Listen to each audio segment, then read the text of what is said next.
Balik po kita digdi sa tuyang programa na Perspektibo. Nakatutok po kamo sa Veritas Legazpi 1008. Proud member kan kabisa ng mga broadcaster ng Pilipinas o KBP. So bago kita nag-break manggatiwala sa tuyang na mention na sa sarong pastoral letter na pinagpaluwas kang July 25, no? Sarong kardinal ang nag-criticize no pinangaranan na ang corruption, no? Iyo talaga ang tunay na culprit, no? Digdi sa mga pagbabaha na naeksperyensyahan niya to, na pinag-cite duman mang katiwala na mas kinangani igwang 5 billion na investment, no? Para sa Malabon asin man sa Navotas since 2023, no? Ang mga yaon na perennial problem araw kan mga baradong kanal, no? Mga problematic na mga floodgates asin man mga maluluyang construction, no? Nagpapadagos, and ining mga ini, no, saro ining signal na ang corruption really impedes long-term solutions. So kung hilingon niya ito manggatiwala ini, no, sa lente kang ethics, no, medyo nagpapalyar kita sa konsepto kang stewardship. Anenot na dyan, no, garibaga igwa kita nin bako malinaw na intentions. Ano po? And without clarity on project details, kitang mga taxpayers, we cannot evaluate whether interventions address local vulnerabilities. O kaya, baka igwang project but it merely fulfill political quotas. Ining siring ka ining practice mang katiwala, nag-violate ka ini, so demand niya to for subsidiarity and transparency. Nawawara so pag-prioritize kan participation kan mga affected communities. Pangadua, ang korupsyon, iyo talaga ang barrier, no, sa hustisya. Kung hilingon niya ito manggatiwala itong listahan na pinagpaluwas kang presidente kasuhapon, itong 15 na mga contractors na ito na nakakuha 100 billion. Asin man, ang pagbabaha nagpapadagos sa mga marginalized areas, that moral imperative to serve the poor is usurped by profit. As in, aram niya to, sa satuyang katukduan sa simbahan, na ansiring na mga structures that privilege greed over dignity is a big no-no. So, mas pinapaurog pa baga, so kapasluan, kaysa pag-isip duman sa kapakanan, kan mga tao,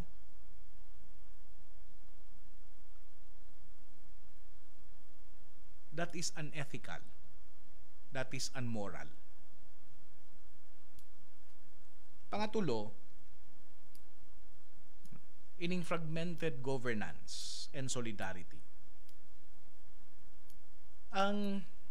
Kung hilingon niya itong mangkatiwala, ang grabing naapektuhan kan mga pagbabaha, no, disproportionately affects the poor.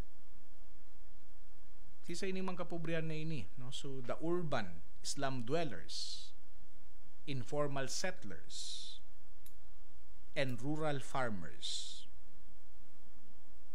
No? Taining mga tawong ini, they lack resilience buffers. warang-wara na ngani. Tapos mawawaran pa. Kaya sa tuyang simbahan, nagkabasa sa katukduan kay ni, nangapuda ning solidarity. As in tatawan nin linaw, pinagtatawan nin duon, na ang mga flood control projects must not privilege corporations.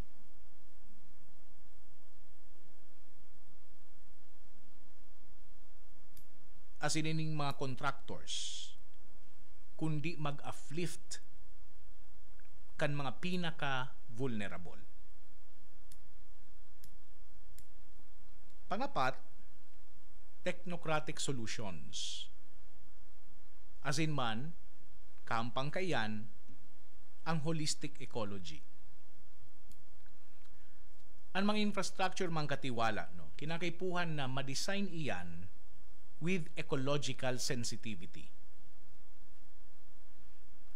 So mga proyekto, araw kay itong Manggahan Floodway, no, tunay mananggad, nagre-reduce iyan sa pagbabaha sa Metro Manila. Pero, no, napapapalala kayan, no, ang environmental degradation. Araw kan mga downstream communities sa Laguna de Bay. Iyo ini ang mga katiwala so papatanidan, no? Pinagpapatanid kang Laudato Si manunungod sa technocratic paradigm. Ano pa ang pwede nyato na maguno, ano po, sa reflection na ini? Digdi sa pag-atid-atid nyato, digdi sa mga flood control projects. As in, kung hilingon nyato ang sa tuyang pagtubod, ano pa ang pwede nyatong maguno? Tanganing magsuporta sa satuyang mas holistic na approach sa siring kaining problema. Diyan sa nakamo, mabalik kita makalis kayo nagkapirang paisi. Di sa tuyang programa na perspektibo. Ano ang natautan ako na ano ang problema? Ano po? Kung ano ang issue na kinakampang nyato bilang nasyon. Ano ang pwede nyato na mai-consider in the context kan sa tuyang Kristiyanong pagtubod. Not siguro, no, magkaiguan in transparent planning. As in man, involved nyato an sa tuyang komunidad. Community participation. Consistent paano ini magkatiwala sa idea kang Catholic subsidiarity principle na ang mga local communities must be genuinely engaged in planning, execution, and evaluation of flood control. And information, ano po, should be freely be made freely available to ensure accountability. Daba ko ini po gari baga secret recipe. Dapat yaon dyan nakabuyagyag, no, para mahiling kan gabos. Then pangadua, magkaigwan nin independent audits. As in kwaon, so mga ethical contractors. Dapat magkaigwan nin independent, transparent auditing process. Tanganing ma-identify so overpricing